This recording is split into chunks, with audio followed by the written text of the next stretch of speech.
नमस्कार मित्रांनो, आता पुढचा सेक्टर बघूया. Media sector. Media is equal to मटका. ओके, गेल्या 12 वर्षामध्ये या सेक्टरचे प्रॉफिटेबिलिटी जैसे थे आहे.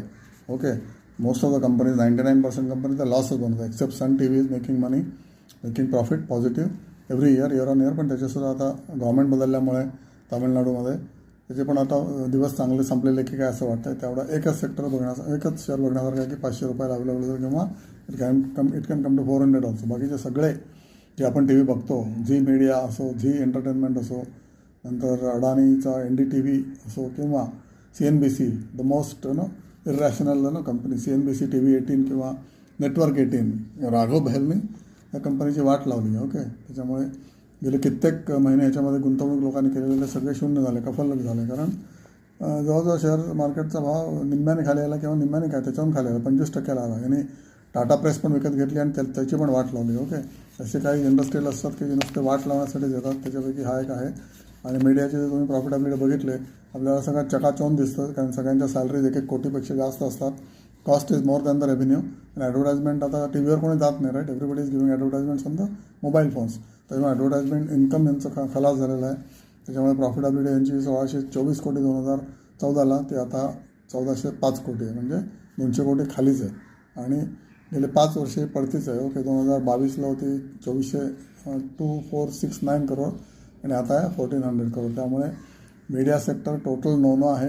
जरी तुम्हाला किती घ्यावासा वाटला, झी मीडिया ₹12 जाऊ शकतो, आता ₹9 किंवा ₹7 आहे. किंवा नेटवर्क 18 मे बी आत्ता ₹26 असेल आणि तो जाऊ शकतो 80ला तर प्रमोटरनेच विकलेले आहेत शेअर. तुम्ही बघा, गेल्या 8 किंवा 12 क्वार्टरचं प्रमोटर होल्डिंग येतं बऱ्याच साईट्सवर. तिथे जर बघितलं तुम्ही तर या सगळ्या कंपन्यांनी, ॲटलीस्ट आय नो की नेटवर्क 18नी ₹80 स्वतः शेअर विकून टाकले. कारण कॉन्फिडन्सच नव्हता. ₹80 was like a gold mine for them.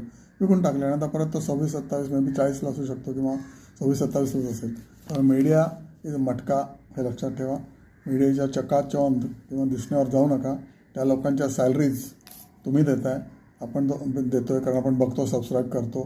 पण आपल्याला शेअर मार्केटमध्ये या कंपन्या अजिबात, म्हणजे प्रॉफिट तर सोडा, लॉसच लॉस आहे गेले कित्येक वर्ष. ओके, बघा तुम्हाला पटतंय का, त्याच्याप्रमाणे अभ्यास करा. झी एंटरटेनमेंटने वाट लावली ना सगळ्या शेअर होल्डर्सची.